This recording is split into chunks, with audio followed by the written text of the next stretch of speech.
raadiyoo sagalee walabummaa Oromiyaati.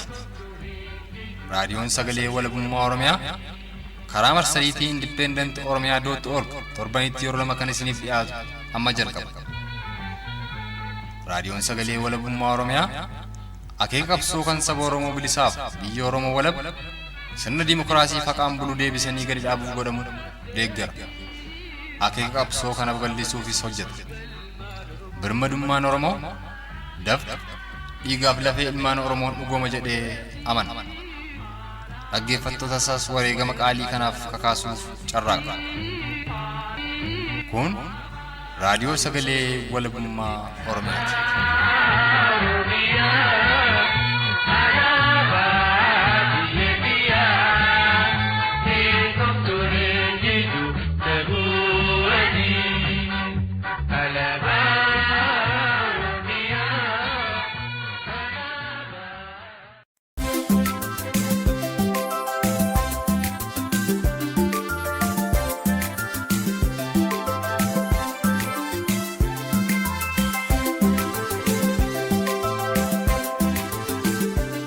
Har'a bitootessa 16 bara 2017 dhaggeeffattoota keenya nagaan keenya bakka irraa sagantaa keenya hordofaa jirtan hundatti isin biraa ga'u. Qophiin keenya guyyaa har'aas oduu, qophii addaa fi dhaamsa raadiyoo sagalee walabummaa Oromiyaas wal duraa duubaan kan isin bira ga'an ta'u dhaggeeffattoota keenya. Isinis haga xumura sagantaa keenyaatti turtii gaarii qabaadhaa isiniin jecha isin keessummeessuun kan isin faana turus ani Bulii Bakkooti. Bal'ina oduu keenya guyyaa har'aaf Tulluu Biyyaa kunooti.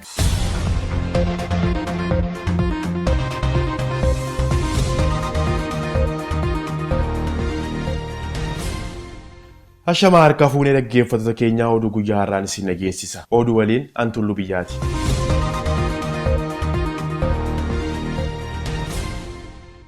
Godina Walloo Aanaa Kamisee magaalaa Kamisee keessatti manneen jiraattotaa ergamtoota mootummaa koloneeffataa wayyaanneen diigamaa jiraachuun gabaafameera. Maqaa misooma magaalaatiin dahatee ilmaan Oromoo irraa mana diiguun mana dhabilee taasisaa kan jiru mootummaan wayyaannee godina Walloo magaalaa Kamisee keessaas kibxata dheengaddaa fi roobii kaleessaa qofa manneen 50 ol jiraattota irraa diiguun himan jiraattoonni.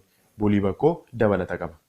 Uummanni Oromoo Walloo Raayyaa fi Asaboo jaarraa dheeraaf otuu alagaa jalatti hin bitamin Oromummaa jabeessanii aadaa fi afaan isaanii qabatanii hanga guyyaa har'aatti sirnoota mootummaa abbaa irree kuffisanii kufaa jiran ta'uun hubatamaadha.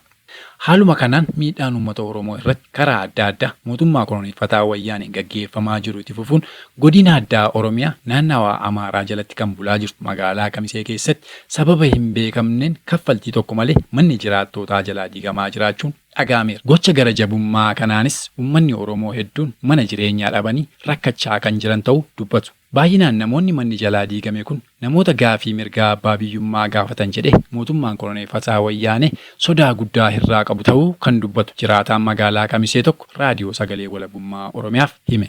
Butuh biar dia baru aku ada dia, anu butuh biar mata orang orang sana berkelan begini orang kalau itu sana dulu. Cuma kalau coba ada maka misalnya magana itu industri berkelan itu dia orang orang lakukan. Cuma saya kira anu orang orang itu juga. Kalau itu orang orang lakukan gitu. Mungkin magana itu gerakan ini mana kirana jadi mana jalan itu dan kami gerak. Kenapa dia kalau bisa rajal kami cuma sudah agak harap tidak mana contoh kata di dalam negara. Lalu kemudian masih rana lah tahu kan dia contoh lah cerita tidak ada kalah. Namun saya murni otomatis kita memiliki cuma wajib bakalan. Kemudian ini dia kita sih seperti dalam itu kita betul. Keessaa filaniiti jechuudha kan isaan mana Oromoo irraa diigaa jiran godina Walloo Aanaa Kamisee keessaati mootummaadhaan warra mormaa jiran irraa mana diigaa jiru jechuudha.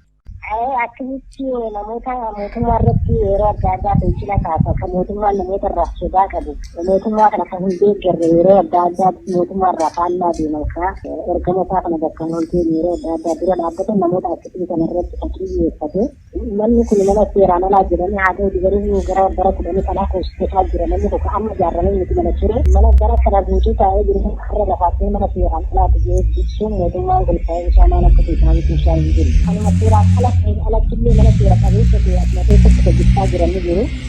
Kunillee haga ammaatti wanni akka kaffaltii namoota sana kaffalamuu danda'anis wanni beekamee fi dhaga'amee hin jiru.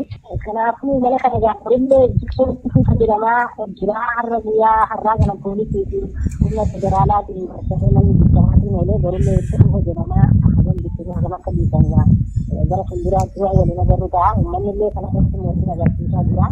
Haa ta'uutii garuu humni federaalaatiif poolisii hedduu dhufee jira magaalaa kana keessatti cimqiidhaa wal dura dhaabbannaa nutti jira. Akkuma bare immoo heerumaan akka ta'e ilaaluuf. Misooma magaalaa jedhanii yeroo mana kana diiganii magaalaan kamisee dhaaguma kana guddatee gara moggaatti mana diiganii magaalaa bal'isuun geenyaan immoo miidhaanuma uummata Oromoo irraan gahuudhaaf kan isaan xiyyeeffatanii akkas godhaa jiran. Kana kan biraa amma godina addaa naannoo Oromiyaa kana keessaati lafa Oromoof mana Oromoo diiganiiti kan isaanii abbootii qabeenyaa ilmaan wayyaaneedhaaf kennaa jirani. Kan walloo kunoo maal godhuudhaaf kan isaan diigaa jiran mana kana? Godina kana keessatti isaan maqaadhaaf maqaa saammatiin jiru kana guddina magaalaa fi industirii jedhuun magaalaa babal'isuu irratti xiyyeeffate. Kanaan durallee lafa qotiitii addannaa jedhanii jiru kanarraa aanaa baatee irraati. Lafa kanarraa buqqisan lafa sanirratti kan misoomisu uummata aanaa sanii osoo hin taane uummata eenyummaan isaa hin beekamne. Har'a qotiitii keenya humna hiikatu fi isaa waa qabu hin qabuuti lafa sanirratti waa tokko gochuu hin danda'u ijaaruu hin danda'u carraan qabu biyyaa baqatee bahu buqqa'ee miilaan karaa baharaatiin gara biyya ollaatti sha'uu malee lafa irratti waa humna ittiin misoomsuu hin qabu jechuudha. Misoomni magaalaa jedhamee achirratti raawwatamu sun kan itti misoomu yookaan lammii biyya alaatti yookaan immoo gosoota biraati. Walumaa galatti egaa haaluma godinoota Oromiyaa garaagaraa keessatti ta'aa jira jechuudha godina Walloo aanaa Kamisee keessatti. Walumaa galatti wanti gochuu dandeenyu waanuma Oromiyaa guutuu keessatti godinaalee Oromiyaa garaagaraa keessatti tahamaa jiru kanatti tahamaa jira. Kanaan durallee kan yeroo xiqqoo takka wanni adda gochuu danda'u maalidha godinni kun baay'ee xiqqaadha akka xiqqaatti keessa jira. Godina kana hedduu dhiqqisanii xiqqeessanii gara balleessuutti waan adeemu jira fakkaata. Kanaan dura naannoo baroota kudha wayiitiin dura aanaa bal'aa gaafa jiru baatee jala kan ture aanaa warra baatee har'a gaafa cimsanii naannoo Amaaraatti kennamee jira. Garuu gaafa dura aanaa baatee yookaan godina Kamisee jala ture jechuudha. Amma aanaa of dandeetee naannoo Amaaraa jala garee jira. Karaa baateetiin ammallee akkasuma marsaa lammaffaa qaamichi godhame lafa qote bulaa aanaa baatee baatee kan jedhamu lafa bobbaalee hundumtuu misooma jallatiif akkasumas afariidhaaf kennamee jiru. Haala kana lakkoofsa uummata sanii Oromoota Walloo kana hedduu wali qixxeessanii karaa godina addaatiin jiru kanallee waan balleessuu irratti xiyyeeffatan fakkaata. Egaa amma roorroon yookaan immoo hacuuccaan erga uummata Oromoo Walloo irratti xiyyeeffatamee jalqabeeti kunoo egaa har'a ganna 100 oliyyuu lakkoofsiseera. Mootummootni Abashaa kanaan dura turunis immoo kan isaan jalqaba cabsanii itti bobba'anii uummata Oromoo Wallooti. Arras Oromoo Walloo irraa waan kun hin dhaabbatin jira. Mee kan ammaa kana akkamittiin ofirraa ittisuudhaaf dura dhaabbataa jira uummanni Oromoo Walloodha. Ati immoo akka ilma Oromoo Walloo tokkootti maaltu ta'uu qaba yookaan maal godhuu qaba uummanni Oromoo bal'aan akkasumas uummanni Oromoo Walloo jettee dhaamsa dhaamtaaf. Uummanni keenya dhugaadha gaafa duraallee akkuma sirna duraanii sirni habashoota hedduu irratti taa'anii ture wantoonni Oromoo bara dheeraa bara 200 irratti taa'ee jira. Uummanni keenya immoo sabootii ollaa kan jiran yookaan uummata Oromoo ollaa kan jiru kan biraa kan jiru saba muraasa kanatti jira jalaan afarii irraa namaa rakaan gara Tigireetti illee ni kalaa. Uummata kanaan marti eenyummaa isaallee hin daganne haa ta'uuti jabaatee haga har'aa ga'ullee dallaqiinsi isaa garuu hedduu xiqqaadha. Haa kanaafuu eenyummaa isaa maalummaa isaa waan isa ganneef kanaan duratti mirga isaatiif maalummaa isaatiif dabarsee kennaa ture. Har'a immoo uummanni godina sanii dammaqee of baree jira maalummaa isaa beekee jira. Saba ofitti bolisamuuf jaal saba Oromummaa isaa kabajuuf jaalatu waan ta'eef yeroo kamiyyuu karaa kamiyyuu ciinu mootummaan dhiibbaa adda addaa Oduu keenyatti aanuun godina Harargee lixaa aanaa Mi'eessoo keessatti duulli weerartoota naannoo Sumaaleen ilmaan Oromoo irratti raawwatu ammas itti fufee jiraatuun gabaafameera. Akka odeeffannoon gamasirraa arganneen beekuun danda'ametti kibxata kaleessaa weerartoonni Sumaalee guutummaa aanaa Mi'eessoo marsuun gara haraddaalee aanaa Mi'eessoottis hidhannoo guutuun kiiloomeetira 5 ol seenuu himan jiraattoonni. Gaaffiif deebii guutuu jiraattota Harargee lixaa aanaa Mi'eessoo waliin taasifne kun oduu booda qophii addaa keessatti kan isiniif dhiyaatu ta'a. Hordofuu hin dagatinaa. Oduu keenya dhumaatiin Finfinnee aanaa Kolfee Qaraanioo bakka Koshee jedhamuun beekamtutti kosiin baroota 40 oliif gatamaa ture. Kibxata darbe immoo sababa hin beekamneen namoota harka qalleeyyii bakka jiraatan irratti tuullaan kosii kun jigee lubbuu namoota hedduu galaafatuun gabaafameera. Akka odeeffannoon maddeen garaagaraa irraa arganneen beekuun danda'ametti hanga kaleessaatti namoonni lubbuun isaanii balaa kanaan darbe 72 ga'uun yoo beekamu sababa balaa kanaa ilaalchisees mootummaan koloneeffataan wayyaannee ta'ee jedhee dho'iinsa keessa awwaaluun dhoosee balaa kana akka qabsiise qaamonni hawaasaa guungumaa kan jiran ta'uu isaati. Kanumaan ol qabatees Miseensa mana maree gamtaa Awurooppaa kan taate aadde Aanaa Goomas haasaa walgahii gamtaa paarlaamaa Awurooppaa irratti roobii kaleessaa taasisteen balaa kosii kosheetiin uumameen lubbuun lammiilee Itoophiyaa 60 ga'an dhabamuun kan ibsite aadde Aanaa Goomas balaa kanaafis kan saaxilaman irra jireessaan dubartootaa fi daa'imman ta'uu ibsite mootummaan Itoophiyaa maallaqa gargaarsa gamtaa tokkummaa Awurooppaa irraa argatuun nageenya lammii isaatii kan hin tiksine ta'uu fi mootummaan Itoophiyaa mootummaa cunqursaa fi farra dimokiraasii ta'us miira aariin guutameen dubbatti aadde Aanaa Goomas. Oduu keenya har'aa hanganuma ture. Qophiilee keenyaaf waliin turtii gaarii.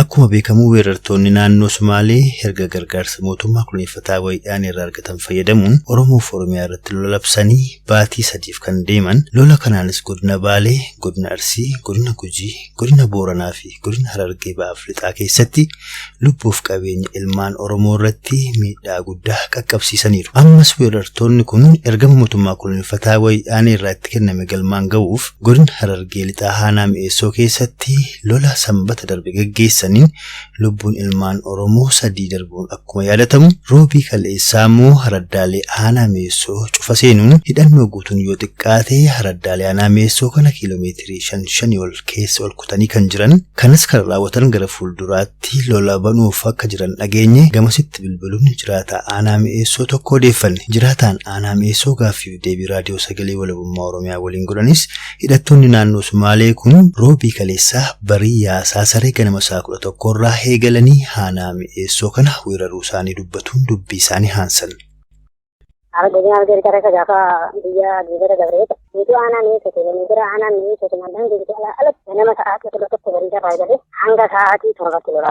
Naannoo Sumaalee fi uummata Oromoo gidduutti immoo loltoonni wayyaanillee keessa makamanii turani. baay'ee gara karaa kaatanii haala mijeessu jira. Karaan mootummaadha.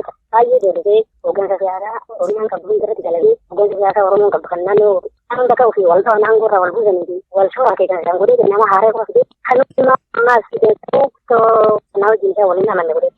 Lola guyyaa irraa Aanaa Mi'eessoo keessattoota naannoo Sumaalee Liyyuu Haayilii fi uummata Oromoo gidduutti ta'e kanaan gama Oromoo irraa namoonni miidhaman jiru laata kan madaa'an yookaan kan lubbuu dhaban yoo jiraatan akkasumas kan maqaan beektan yoo jiraatan asumaan uummata Oromoo dhageessiftanii.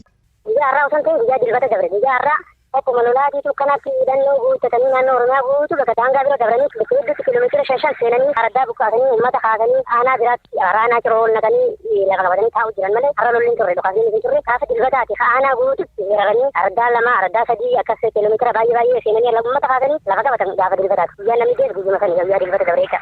Ka dilbataa kana silaa nama Oromoo hagamtu lubbuu dhabe laata?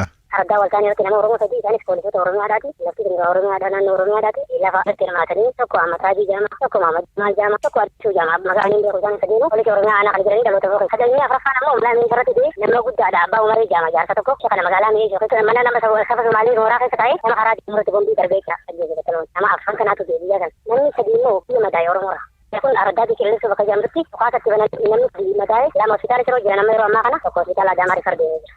Amma galola guyyaa sanbata darbee irratti dabalaan ammoo kasaan arra akkasittiin Aanaa Mi'eessoo guutuutti marsanii gara kiiloomeetira 5 kan isaan asii olitti siqaa jiran jettani lola geggeessuudhaaf of qopheessaa jiran moo haalli isaan waan kana dalaganiif maalis isinitti fakkaata uummanni Oromoo Aanaa Mi'eessoo waan kanaaf of qopheessaa jira laata? Wanti isaan godhu jiranii lafti akkasumas mootummaa biyyaanii baasee yeroo ammaa gaggeessaa jiru kanarratti inni isaatu muramaa waan deemuuf lafa daangaa Oromiyaa hunda baay'ee ta'anii aanota Oromiyaadha yoo xiqqaa karaa aanaa 18 irra karoorfatanii naannoo Somaalee galchanii Somaalee malee Oromoo irraa qabamsiisaniiti kana kaasuu fedhan. Kana kan godhu inni wanni isaan fakkaatu godina fi aanaa Oromiyaadha obidoo godinaa fi aanaa waliin dabalu. Obidoo aanaa fi araddaa waliin dabalu. Waliin Isiisu bulchaa jeesanii bulchaa jedhu gurguruu dandeessanii afaa kuusin keessa jedhamee uummata. Manni arjii godhate araddaan gorfaa sawaa amma guutumaan lafa galaksitee deemtee jirti araddaan gorfaa sawaa araddaan guutuun baate namoota hedduun qofan qofatu naannoo muraasa tokko irratti taa'ee eebbuu hanquma gaadee hanquma lubbuudhaan baafnee taa'u jira sodaadhaan malee haati araddaan dirree bal'oodhaa guutumattu haati araddaan biqiltuudhaa guutumattu haati halli sammaas aanaa duubaa dhawaa tura aanaa duubaa araddoota 3 moo 4 dhawaa tura achirratti illee nama Oromoodhaan nama tokko ajjeesan argaa jirbaa adda guutuu sun ta'in jiru inni takka bakka jedhanii kaasanii jiran. Kanaaf yoo xiqqaate laasti bakki namni irra jiru maalaas yoo kana irratti ardiin burii fi burii mulluu fi orfoon baltaaniin maashii gaafattu ta'e godaanee aanaa ciroolee ni jiran tajaajilu. Biyya yeroo ammaan kanaa gonkumaa komaandi poostii kan ijaabu Somaalee harka galcheeti okkidoo waliin ta'ee isaan isinii afaa hojii jira jiruuf isaanii isaan midhaan ta'e okkidoo hanga isaan jala galee qofa hundeeffatee jiraachuu fi hooggansa itti fufuu barbaadaa jedhamtu mari'aati. Guyyaa har'aan kana magaalaa Meeshoo keessatti dargaggeessa Oromoodhaa kan waraana Somaaleetiif jimaa deemuu dorgoo jecha qaqqabaniiti bakki isin itti deemtan hin jiru eessa iyyuu dhaquu dandeessanii Jawaar Mahammadii fi Lammaa Magarsaa isin isaa tolanii. Jedhanii nama doorsisaati fi tumaa hidhaadhaa jira magaalaa Meeshoo keessa makalaakayaan jecha. Bulchaa aanaa hunda doorsisaa jira makalaakayaan makalaakaa keenyatu dhagaa rukutamee Somaaleedhaa fi miti addaa fedhe Alshabaabii fi jimaa bituu ni danda'a. As keessatti bulchaan keenya makalaakaan keenya dhaametti hanga isa baaftu lubbuun keetuun baatu guyyaa lama shekanii jedhanii bulchaa aanaa hunda hojjechaa jiran. Yeroo kana laaltu haalli baay'ee wal makee jira. Hooggansummaan Oromiyaa irra jiru ofiifuu yakkamaatee gariin takka yakkamaatee shoora keessaa ta'e isuma adda bilisummaa Oromoodhaa inni nu balaaleffachaa ture san isiifuu adda bilisummaa Oromoo isaanii aanaan gurraa mirkanu mana hidhaadhaa seetuudha. Hangi fottoqee gartee saba Oromoo hin qofa hanga qooqametti hin dhaga'amne qofa fidoo irraa fakkeessanii fidoo biraa saba biraa laastika jechuudha laastika nama fakkeessanii tolfatanii itti fayyadamuu barbaadanii jecha. Amma yeroo ammaa kana kan isaan ilmaan Oromoo kanuma Opidoo keessa jiran kan sabboonummaa fi quuqama saba Oromoo qaban kan isaan aangoo irraa buusanii warra sabaaf naasuu hin qabne bakka buusuudhaan uummata Oromoo irratti roorisiisaa jiran. Waan isaa jaallamu yeroo ammaa kana torbaan keenya Addisuu Fayyisaa kan jedhamu gaafatamaa nageenyaa aanaa Meeshooti. Isa kana makalaakayaan dhufeeti Addisuu kana yoo aangoo irraa haaftan malee yookaan qophiin naafilaa jedhanii hidhanuun jedhanii yookaan immoo Somaaleen ni ajjeefni jettee.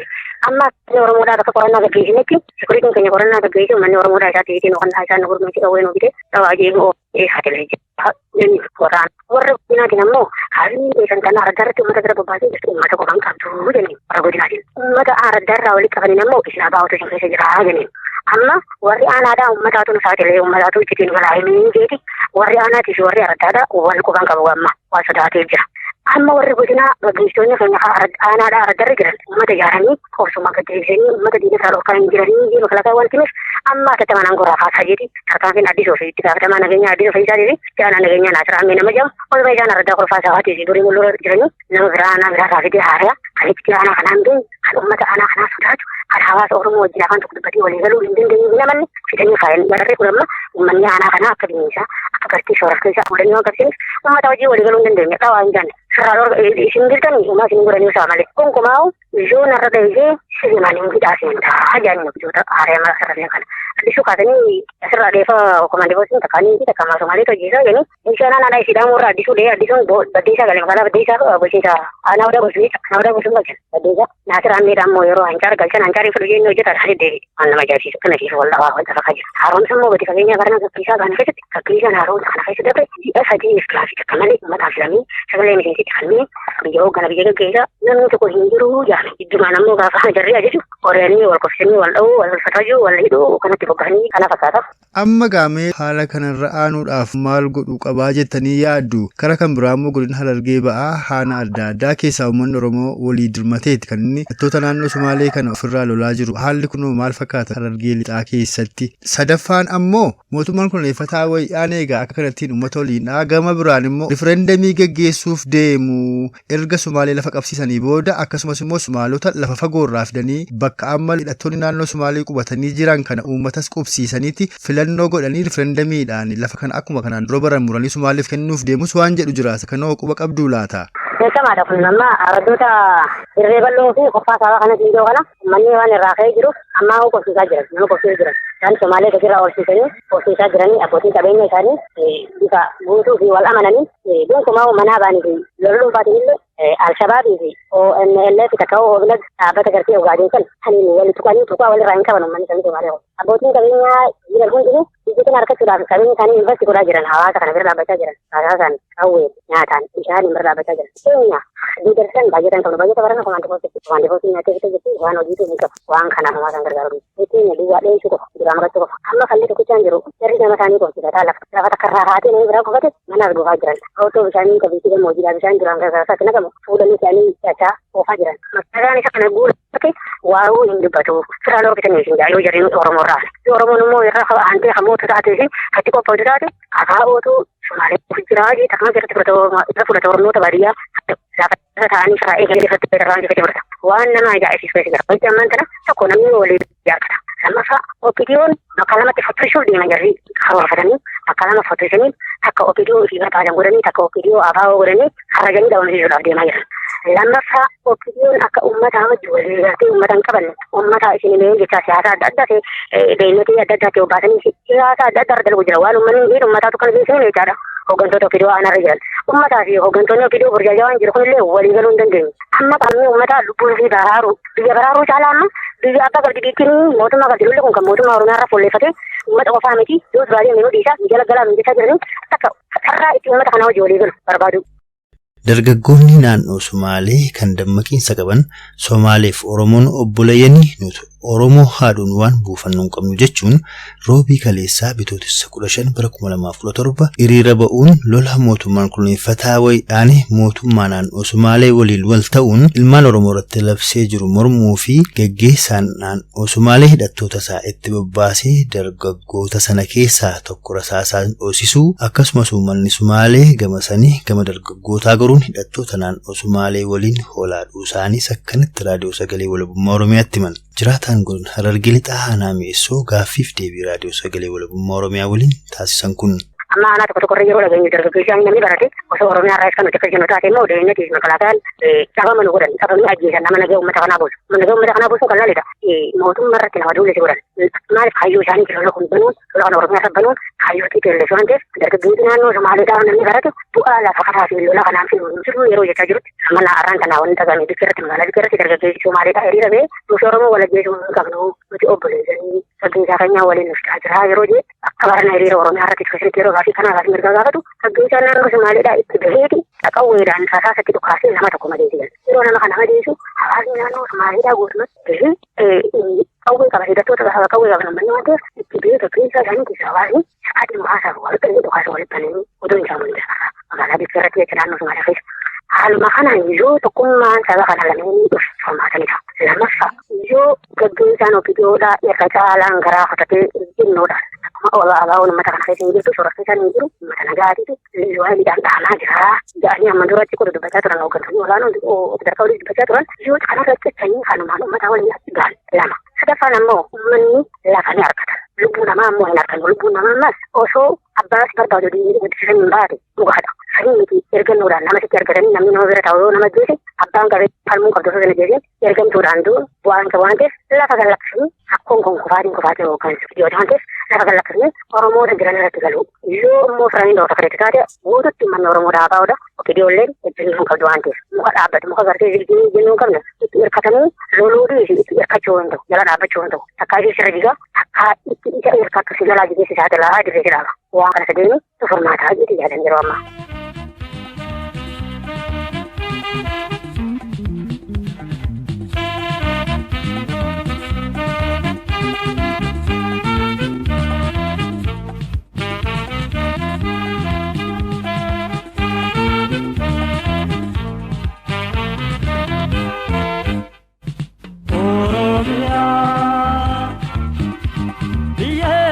Gada biyako amateke yomun jagdo odanke Oromia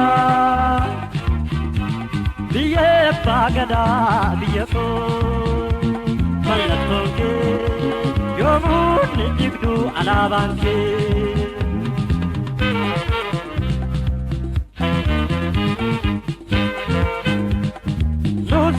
wali intalo amma bidda fi tiditi dandi duftanin kadela yodiddan qawween sinadela Oromiyaa biyya keenya mallattoon saba keenya fakkalchaa hora nuti taanu yaamu mallee bilisummaa malee jiraachuu nuti taanu yaamu mallee garbummaa baannee jiraachuu dhumti qeeqa'ee kolonii yeroo naaf biyyooffattu. Egaan qophii keenya takka gammaddan abdii qabna dhaggeeffattoota keenya jaallatamu. Mee amma immoo wallee gabaabaa kana waliin caqasaa gara dhaamsa raadiyoo sagalee walabummaa Oromiyaa guyyaa har'aaf sapha lookadarii haa ceenu.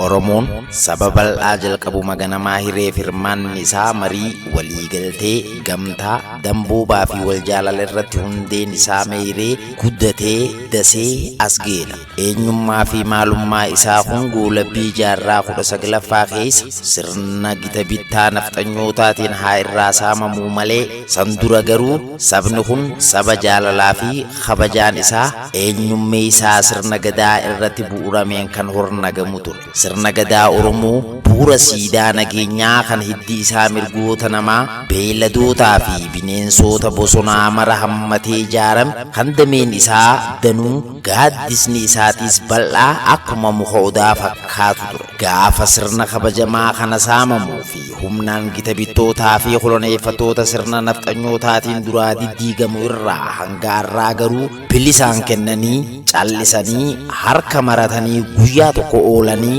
halkan tokko sin bulle. Ilmaan Oromoo eega gaafa dura dhaabbannoo fi diddaa sirna kolonii nafxanyootaa irraa jalqabanii hanga har'aa qabsoo unkaa adda addaatiin utubanii ittuma cichanii lafarra shorroo isaa turanillee garuu galma barbaadamu kan ganama bahaniif saniin gaanii galii hawwanii fi tilmaammatan san gahuu hin dandeenye. Qabsoo barabaraan dhiigni itti dhangala'aa lafeen itti cabaa lubbuun danuun itti wareegamaa asiin gahan kan goolabbii bareedaa injifannoo urgooytuun faayamte itti godhuun dirqama ta'a.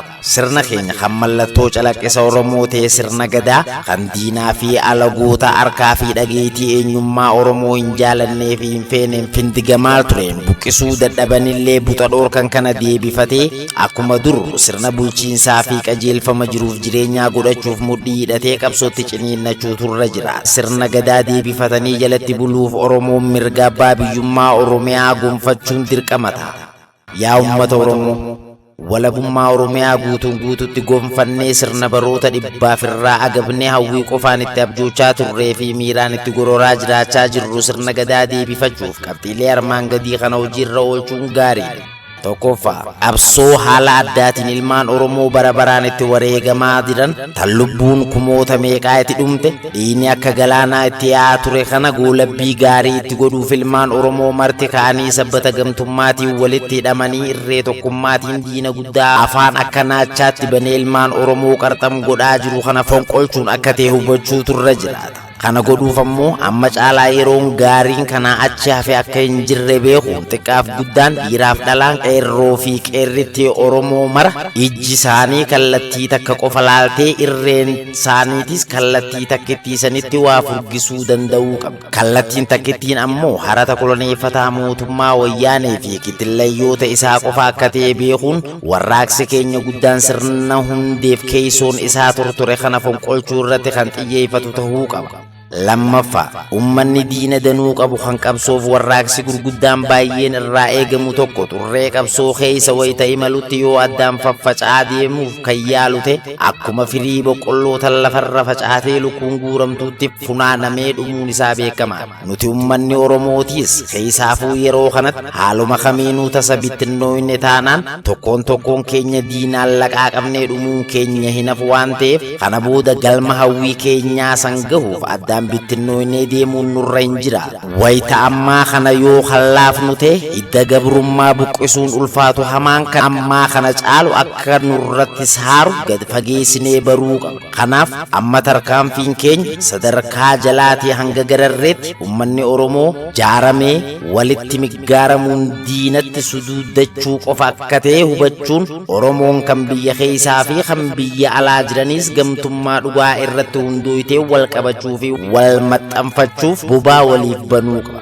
Sadaffaa ijaarsa hawaasaa irratti hojjechuun bu'uura warraaqsa cimaa fi sirnaa gadhaabuu fayyaduu madditti humnaa fi diinagdee qabsoo bifa faca'een ture gurmeessuu fi kan sirnaan hin maddinees cobsuuf illee baay'ee barbaachisaadha. Kanaaf beeytoonnii fi dhimmamtoonni qabsoo Oromoo tooftaa hawaasa kana sadarkaa walitti ijaaruun humna isaanis jabeessuu fi irree akka cimsatan godhuu danda'u diriirsuun gaariidha. Saba kana humna falmatuun itti horuun imala jalqabne kana milkii dachaan goolabuu nu dandeessisa. Ilmaan Oromoo bakkuma jiran haaluma keessa jiran hunda keessattuu mari'achuu dhimma Oromummaa irratti waliif galuu danda'uudha qaba.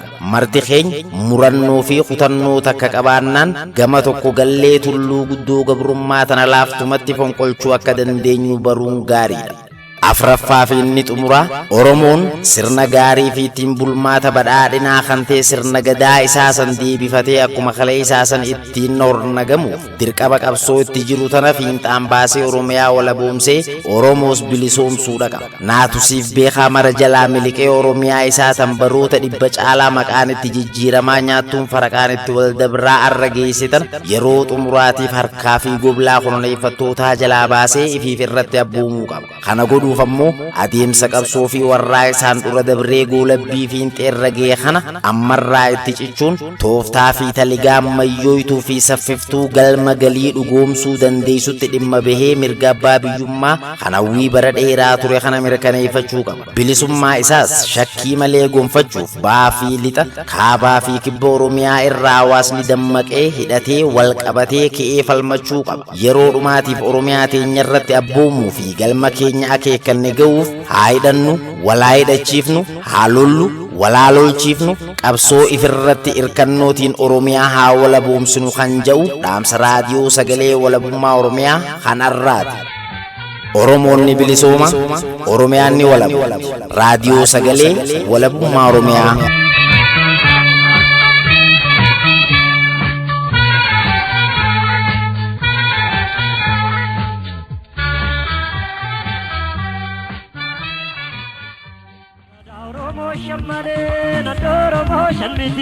Beekota walii galaatti jeetoodha jalatti tokkummaan maan Oromoo yommuu ajabaatu namni addaan sin baasu du'ee biyyaa uffatu.